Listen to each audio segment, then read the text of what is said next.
Pernah kepikiran nggak sih, apa yang sebenarnya bikin dunia ini nggak jadi kacau balau? Kok bisa ya negara-negara yang beda-beda ini bisa, ya hidup berdampingan secara relatif tertib?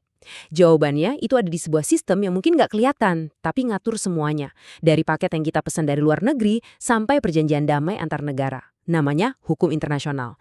Nah, dalam pembahasan kali ini kita akan kupas tuntas apa sih itu, dan kenapa ini penting banget buat kita semua. Oh iya, materi yang kita diskusikan ini dirangkum dari pemikiran para pakar loh, yaitu Bunda Nina Niken Lestari dan Bapak M. Fajrin dari Fakultas Hukum Universitas Muhammadiyah Pontianak. Jadi bisa dibilang, kita belajar langsung dari sumber yang ahli di bidangnya. Oke, ini dia peta perjalanan kita. Pertama, kita lihat kenapa hukum internasional itu penting buat mencegah anarki. Terus, kita bedah definisinya menurut para ahli.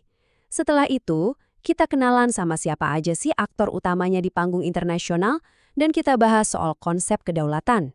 Terakhir, kita intip daftar pustaka yang jadi acuan kita.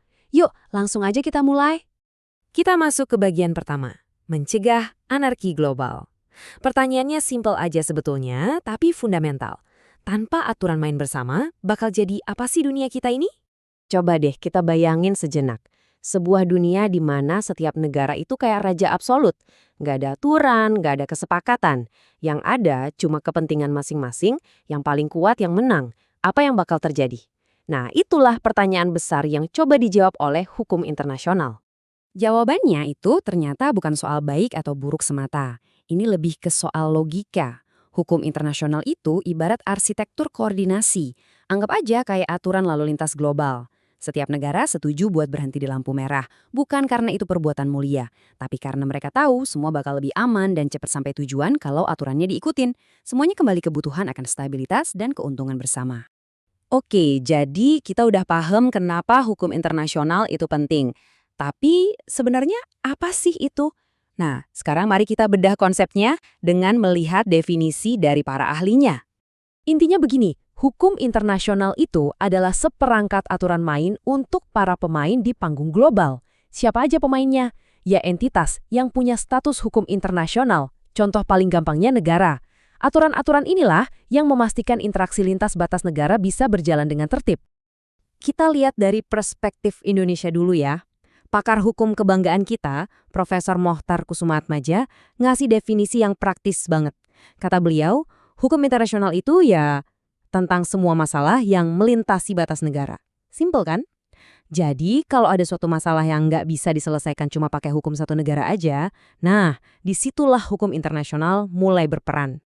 Definisi klasik dari J.J. Starkey menambahkan satu elemen psikologis yang penting banget, perasaan terikat.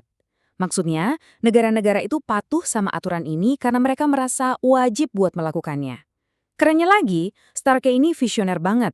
Beliau juga bilang kalau aturan ini nggak cuma buat negara, tapi juga buat organisasi internasional dan bahkan individu. Ide tentang hukum antar bangsa ini sebenarnya udah tua banget, ada dari zaman Romawi kuno. Tapi lompatan besarnya terjadi di tahun 1625 ketika Hugo Grotius memisahkannya dari urusan teologi. Terus Jeremy Bentham ngasih nama International Law di tahun 1780. Puncaknya jelas setelah Perang Dunia Kedua dengan lahirnya PBB di tahun 1945. Sejak saat itu, hukum internasional berkembang pesat dan membentuk dunia seperti yang kita kenal sekarang. Oke, aturannya ada. Sekarang pertanyaannya, siapa aja sih pemain yang harus ikutin aturan ini? Kalau kamu mikirnya cuma negara, wah kamu bakal kaget. Kata kuncinya itu subjek hukum internasional. Anggap aja ini kayak KTP di panggung global. Kalau sebuah entitas punya KTP ini, dia bisa bikin perjanjian, itu haknya. Dan dia juga bisa dituntut kalau melanggar aturan, itu kewajibannya. Tentu saja, aktor utamanya ya negara. Tapi daftarnya ternyata jauh lebih panjang. Ada PBB, ASEAN, ada Tahta Suci Vatikan, bahkan Palang Merah Internasional. Yang mungkin paling mengejutkan, dalam kondisi-kondisi tertentu, kelompok pemberontak, dan bahkan kita sebagai individu bisa dianggap sebagai pemain dalam hukum internasional. Tapi penting nih buat dicatat, gak semua pemain ini punya kekuatan yang sama. Negara itu pemain utama dengan kapasitas penuh dan original. Sementara aktor lain kayak PBB, kekuatannya itu terbatas dan diberikan oleh negara-negara. Ibaratnya gini deh, negara itu pendiri perusahaan, nah PBB itu CEO yang diangkat dan cuma bisa bekerja sesuai anggaran dasar yang dibuat para pendiri. Nah, kita sekarang masuk ke inti perdebatan dalam hukum internasional. Tarik-menarik antara kedaulatan dan yurisdiksi. Seberapa besar sih kuasa sebuah negara dan di mana persisnya batasannya? Inilah fondasi sistem dunia modern kita, kedaulatan negara. Artinya, setiap negara itu adalah raja di rumahnya sendiri. Secara teori, mereka punya kekuasaan tertinggi di dalam wilayahnya dan bebas ngurusin urusannya sendiri tanpa dicampuri pihak lain. Dan disinilah letak paradoks terbesarnya. Supaya kedaulatan sebuah negara itu bisa berfungsi dan dihormati, justru kedaulatan itu sendiri harus mau dibatasi. Kedengarannya aneh kan? Tapi logis kok. Kalau kedaulatan itu absolut dan tanpa batas, yang ada ya kekacauan.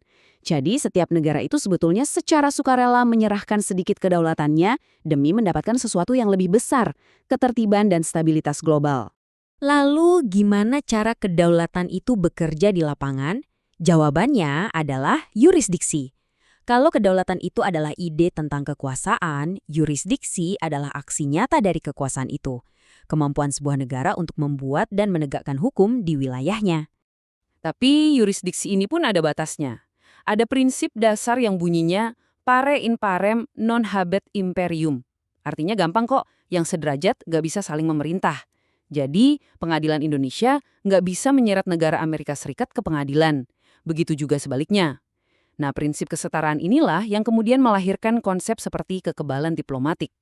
Sebagai penutup, dan untuk menjaga integritas akademis dari pembahasan kita, mari kita lihat sumber-sumber yang menjadi dasar dari semua yang kita bicarakan hari ini.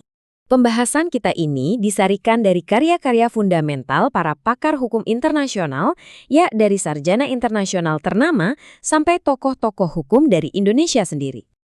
Selain dari buku-buku teks, kami juga merujuk langsung ke dokumen-dokumen primernya, seperti Piagam PBB yang bisa dibilang jadi semacam konstitusi dari sistem hukum global kita saat ini.